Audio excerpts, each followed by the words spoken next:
Amados, nós vamos abrir a palavra de Deus para a nossa instrução em Atos dos Apóstolos, capítulo 2. Atos dos Apóstolos, capítulo 2.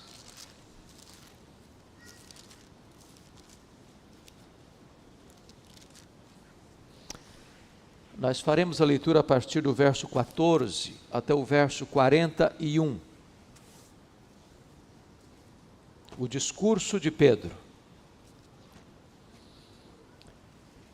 Então se levantou Pedro com os 11 e, erguendo a voz, advertiu-os nestes termos: varões judeus e todos os habitantes de Jerusalém, tomai conhecimento disto e atentai nas minhas palavras.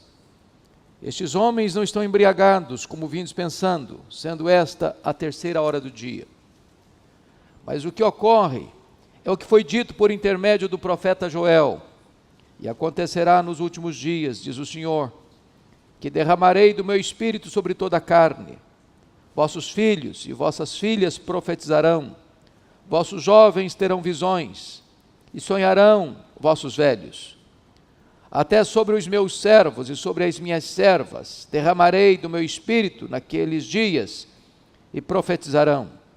Mostrarei prodígios em cima no céu e sinais embaixo na terra, sangue, fogo e vapor de fumaça. O sol se converterá em trevas e a lua em sangue, antes que venha o grande e glorioso dia do Senhor.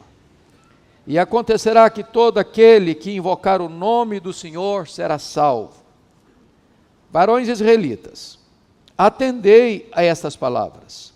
Jesus o Nazareno, varão aprovado por Deus diante de vós com milagres, prodígios e sinais, os quais o próprio Deus realizou por intermédio dele entre vós, como vós mesmos sabeis, sendo este entregue pelo determinado desígnio e presciência de Deus, vós o matastes, crucificando-o por mãos de iníquos, ao qual, porém, Deus ressuscitou, rompendo os grilhões da morte, porquanto não era possível fosse ele retido por ela. Porque a respeito dele, diz Davi, diante de mim via sempre o Senhor, porque está à minha direita para que eu não seja abalado. Por isso, se alegrou meu coração e a minha língua exultou. Além disto, também a minha própria carne repousará em esperança, porque não deixará a minha alma na morte, nem permitirás que o teu santo veja corrupção. Fizeste-me conhecer os caminhos da vida, encher-me-ás de alegria na tua presença. Irmãos, seja-me permitido dizer-vos claramente a respeito do patriarca Davi, que ele morreu e foi sepultado, e o seu túmulo permanece entre nós até hoje. Sendo, pois, profeta, e sabendo que Deus lhe havia jurado que um dos seus descendentes se assentaria no seu trono, prevendo isto, referiu-se à ressurreição de Cristo, que nem foi deixado na morte, nem o seu corpo experimentou corrupção. A este Jesus, Deus ressuscitou, do que todos nós somos testemunhas. Exaltado, pois, à destra de Deus, tendo recebido do Pai a promessa do Espírito Santo, derramou isto que vedes e ouvis. Porque Davi não subiu aos céus, mas ele mesmo declara: disse o Senhor ao meu Senhor, assenta-te à minha direita, até que eu ponha os teus inimigos por estrado dos teus pés. Esteja absolutamente certa, pois, toda a casa de Israel, de que a este Jesus que vós crucificastes, Deus o fez Senhor e Cristo. Ouvindo eles estas coisas, compungiu-se-lhes o coração e perguntaram a Pedro e aos demais apóstolos: que faremos, irmãos? Respondeu-lhes Pedro: arrependei-vos, e cada um de vós seja batizado em nome de Jesus Cristo para a remissão dos vossos pecados, e recebereis o dom do Espírito Santo, pois para vós outros é a promessa, para vossos filhos, e para todos os que ainda estão longe, isto é, para quantos o Senhor nosso Deus chamar. Com muitas outras palavras deu testemunho e exortava-os dizendo: salvai-vos dessa geração perversa. Então, os que lhe aceitaram a palavra foram batizados, havendo um acréscimo naquele dia de quase 3.000 pessoas. Amém? Meus amados, eu gostaria de pensar um pouco com vocês nesta manhã sobre a pregação do apóstolo Pedro. Um modelo para nós de pregação. A Bíblia nos informa que Jesus Cristo, na plenitude dos tempos, veio ao mundo, o Verbo se fez carne, habitou entre nós, cheio de graça e de verdade. A Bíblia diz que ele andou por toda parte, fazendo o bem, libertando os oprimidos do diabo, realizando sinais, milagres, prodígios, maravilhas. Os cegos viram, os surdos ouviram, os mudos falaram, os coxos andaram, os mortos ressuscitaram. Jesus, cumprindo então a agenda do Pai, subiu para Jerusalém, onde tinha certeza de que ele seria preso, acusado, condenado, crucificado, sepultado, para ressuscitar ao terceiro dia. E diz a Escritura que, após ressuscitar gloriosamente, ele passa entre os seus discípulos mais 40 dias, dando provas incontestáveis da sua ressurreição. E então foi assunto aos céus, mas deu uma ordem expressa aos seus discípulos: permanecei na cidade, até que do alto sejais revestidos de poder. E ele dá a grande comissão aos seus discípulos, dizendo: toda autoridade me foi dada nos céus e na terra. Indo, portanto, fazei discípulos de todas as nações, batizando-os em nome do Pai, e do Filho, e do Espírito Santo, ensinando-os a guardar todas as coisas que vos tenho ordenado. E eis que estou convosco todos os dias, até a consumação dos séculos. Então, em obediência à orientação clara de Jesus, 120 retornam ao cenáculo, onde Jesus estivera com seus discípulos na festa da Páscoa. Lá estavam os apóstolos, lá estavam as mulheres da Galileia, que sustentaram financeiramente o ministério de Jesus. Lá estava Maria e os seus outros filhos, que passaram a crer em Jesus depois da sua ressurreição. Lá estavam outros irmãos, ao todo 120 pessoas. E diz a Bíblia que eles todos perseveraram unânimes em oração, aguardando o cumprimento da promessa do Pai, quando seriam revestidos com o poder do Espírito Santo, para serem testemunhas em toda Jerusalém, Judeia, Samaria, até os confins da terra. E diz a Bíblia, que era um dia de domingo, era o dia do Senhor. 10 dias depois que estavam ali reunidos, 9 horas da manhã, de repente, o Espírito Santo vem com grande poder sobre eles, como um vento impetuoso, línguas como de fogo, pousando uma sobre cada um deles. E todos começaram a falar em outras línguas as grandezas de Deus. Cada pessoa que estava ali, de diferentes partes do mundo, escutavam na sua própria língua. E este fenômeno atrai uma multidão ao local. E quando a multidão chega, eles olham aquele fenômeno extraordinário e não conseguem discernir o que está acontecendo. Uns olharam com ceticismo, perguntando: o que quer isso dizer? Outros olharam com preconceito e disseram: são galileus. Aqui em Jerusalém, na Judéia, os galileus lá do norte eram considerados gente de segunda classe, eram desprezados, eles faziam acepção. Mas outros chegaram e olharam aquela cena com zombaria, com escárnio, e disseram: estão bêbados, embriagados. E chama a atenção dos meus amados que os milagres são obras de Deus. E ali estava acontecendo cumprimento da promessa do Pai, mas de uma maneira miraculosa, extraordinária. Um vento impetuoso, línguas como de fogo. Porém, o milagre, embora a obra de Deus, ele não é o Evangelho. Ele tem o poder de reunir pessoas, de até impressionar pessoas, mas o milagre em si não tem o poder de transformar pessoas. A fé não vem por meio do milagre, a fé vem por meio da pregação da palavra de Deus. E esta multidão confusa, esta multidão com pensamentos tão distintos e divergentes e afastados da verdade, dos fatos, agora é confrontada com a pregação do apóstolo Pedro. O livro de Atos, irmãos, embora seja chamado de livro de Atos dos Apóstolos, dedica-se mais particularmente a dois personagens. Do capítulo 1 ao capítulo 12, praticamente, dedica-se ao apóstolo Pedro. Do capítulo 13 em diante, dedica-se mais particularmente ao apóstolo Paulo. E hoje, nesta manhã, eu gostaria de pensar com vocês sobre as características desta pregação de Pedro.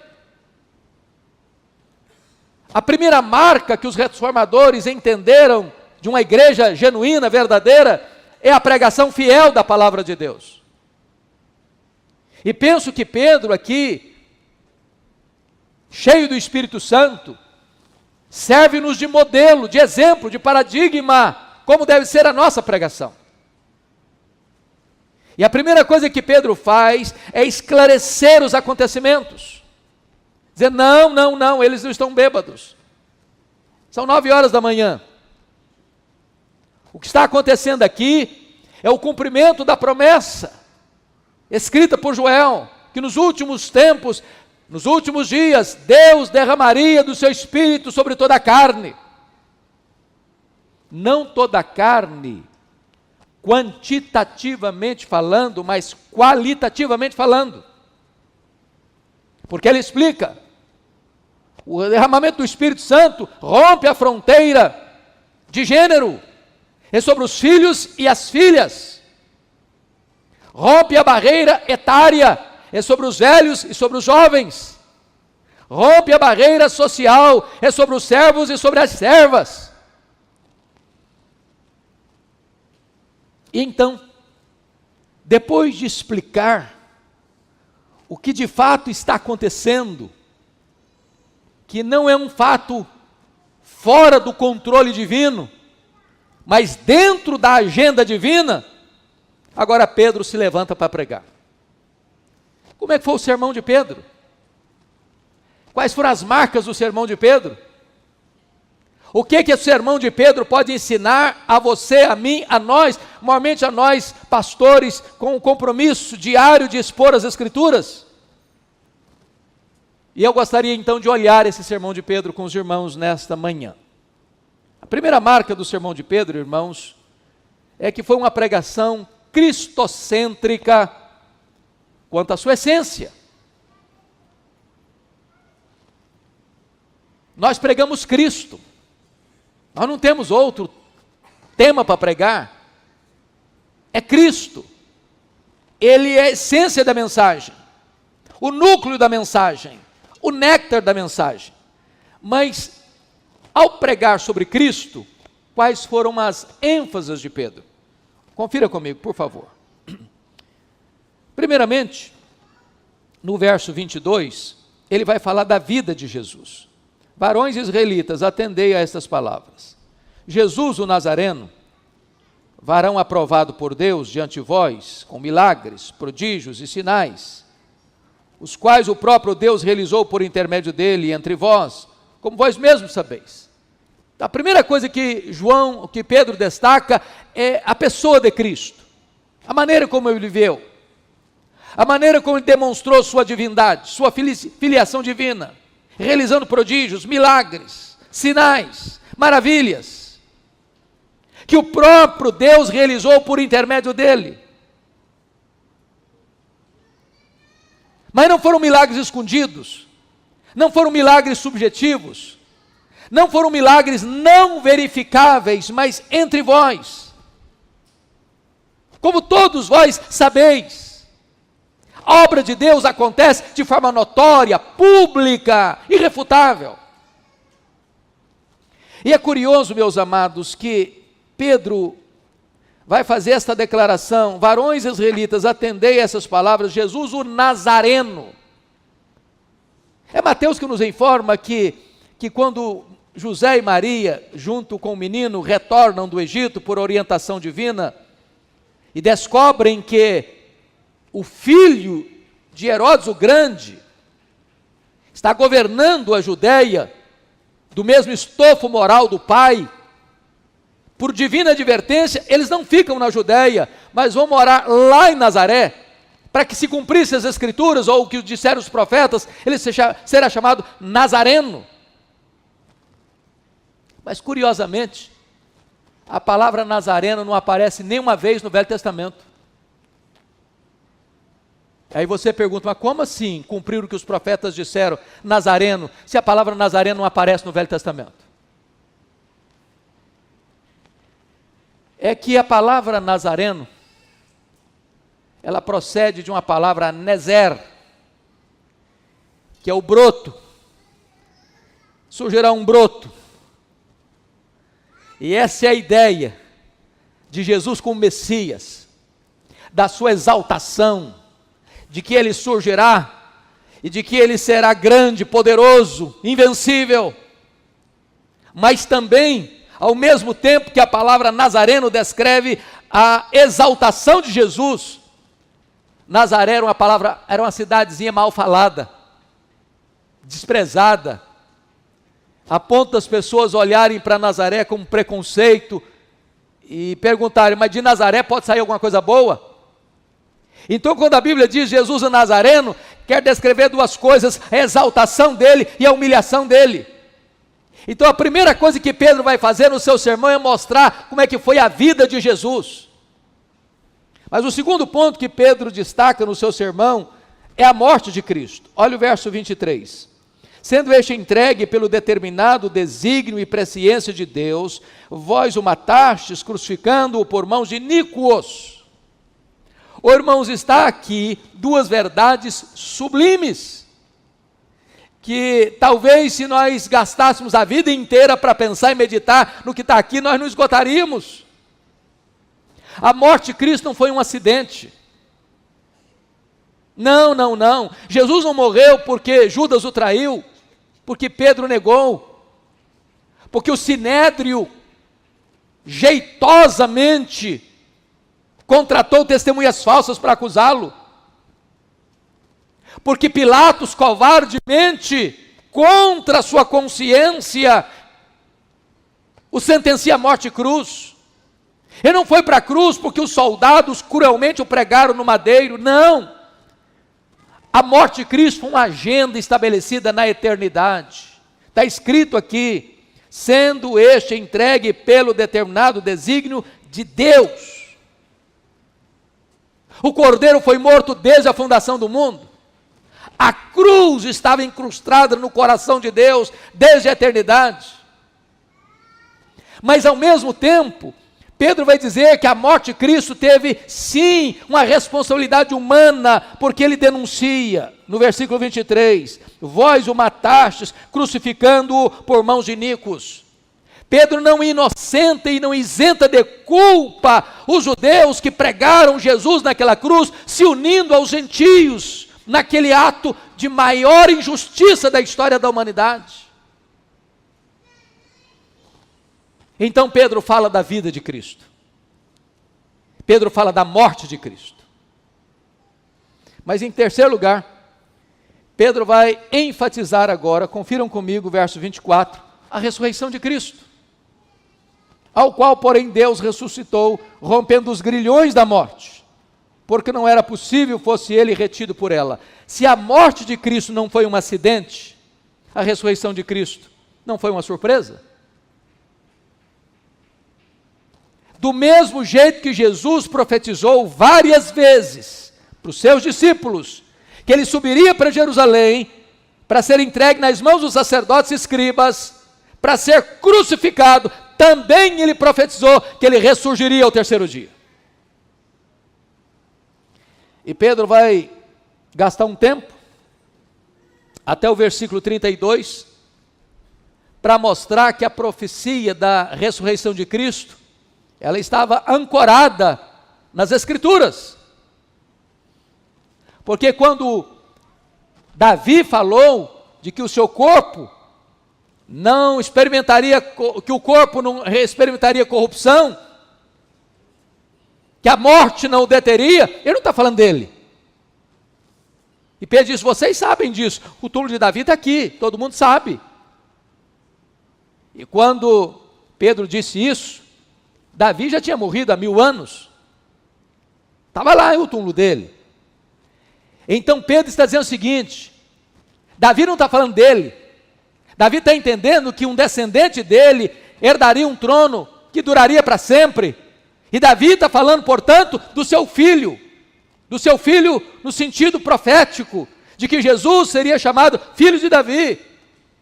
Então Pedro está aqui trazendo as Escrituras para provar uma verdade gloriosa, que Jesus ressuscitou, a morte não pôde detê-lo, ele entrou nas entranhas da morte, arrancou o aguilhão da morte, matou a morte e ressurgiu, inaugurando a imortalidade.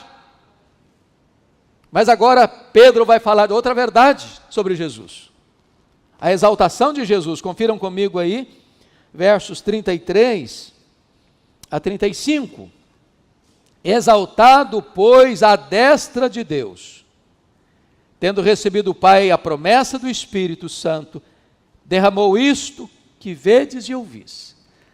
Agora ele está dizendo outra coisa, esse Jesus que ressuscitou, foi exaltado, ascendeu aos céus, na linguagem de Hebreus capítulo 1, ele foi saudado apoteótica e arrebatadoramente pelos anjos, e ele assentou-se à direita de Deus Pai, e coube-lhe a autoridade de derramar o Espírito Santo sobre a igreja.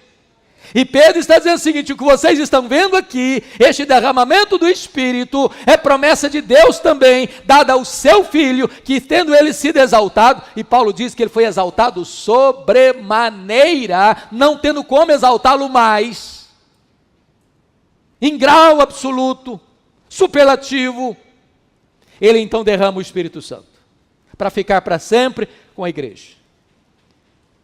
E Pedro conclui a sua fala sobre Jesus, falando, portanto, sobre a vida, sobre a morte, sobre a ressurreição, sobre a exaltação, e ele conclui no verso 36, esteja, pois, absolutamente certa, toda a casa de Israel, de que esse Jesus que vós crucificastes, Deus o fez Senhor e Cristo.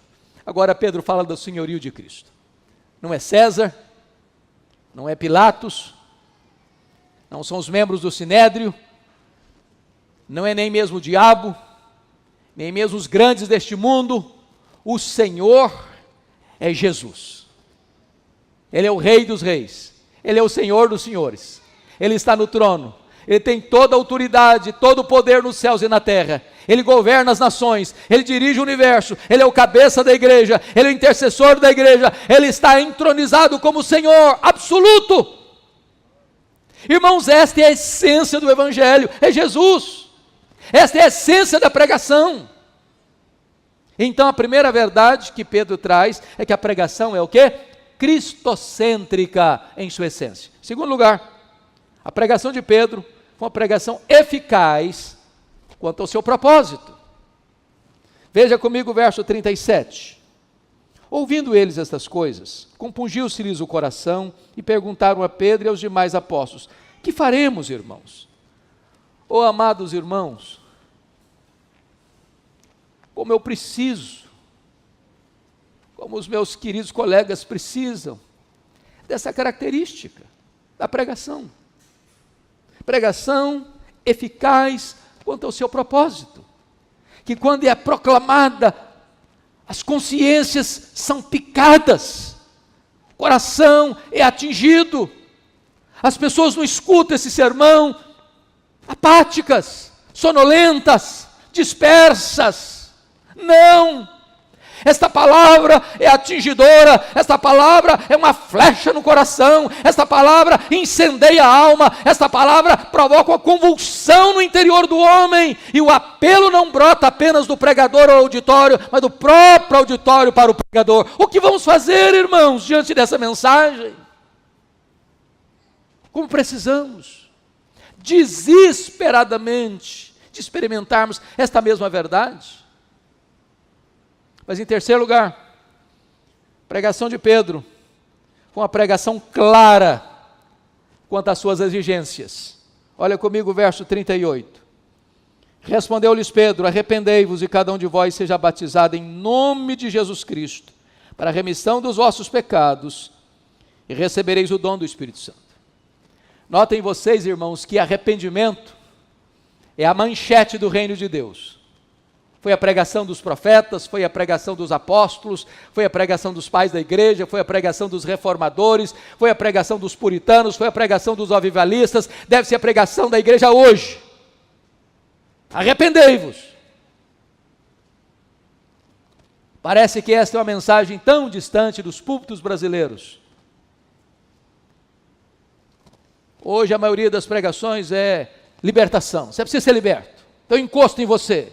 Tem um olhado sobre você.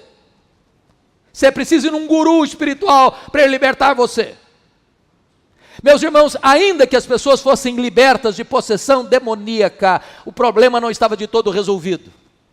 O problema do homem é que ele é culpado diante de Deus. Todos pecaram e destituídos estão da glória de Deus. E a não ser que o homem e a mulher se arrependam, eles não podem ser salvos.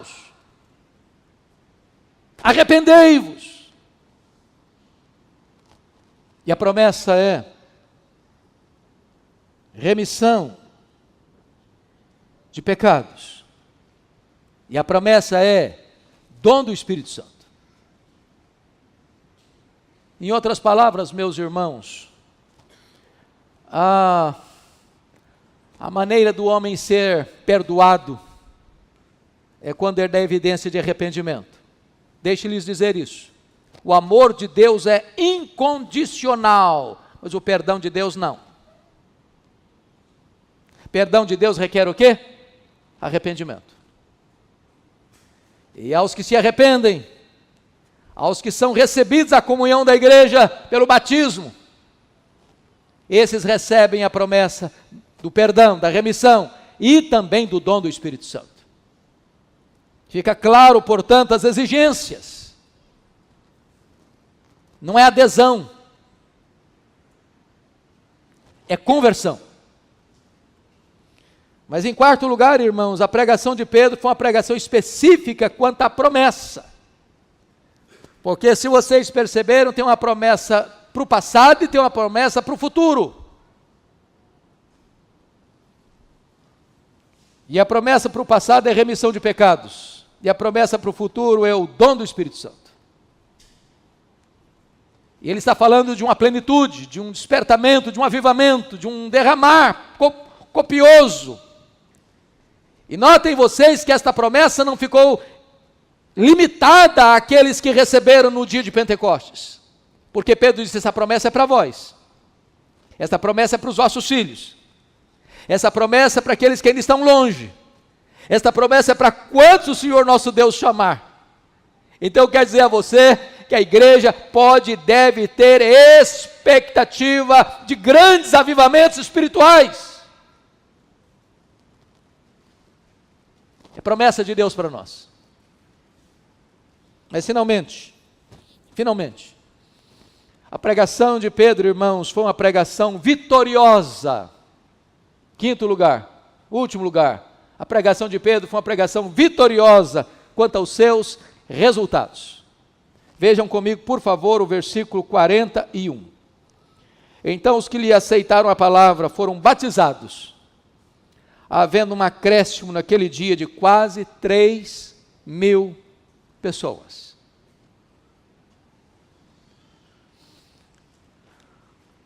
Imaginem vocês se Deus, por sua bondade e graça, nos conceder isso. A boa semente produz a 30, a 60 e a 100 por um. E como eu anseio, irmãos, ver nos nossos dias, no nosso tempo, essa realidade. De ao pregar a palavra, viva, poderosa, sobre a pessoa de Cristo, sobre a morte de Cristo, sobre a ressurreição de Cristo, sobre a exaltação de Cristo, sobre o senhorio de Cristo, essa mensagem picar a consciência das pessoas, elas sentirem uma compulsão na alma, e elas se arrependerem, e elas serem batizadas, e elas terem perdão de pecados, e elas receberem o dom do Espírito Santo, e as conversões acontecerem abundantemente, profusamente, extraordinariamente. Esta é a nossa oração, esse é o nosso anseio. Não de buscar novidades, não de aprender novas técnicas, novos métodos. Deus não unge métodos, Deus unge homens, homens cheios do Espírito Santo. Que esta igreja continue com a sua vocação de pregar a Cristo, apenas Cristo, só Cristo, e que Deus os ajude a ver os resultados extraordinários desta mensagem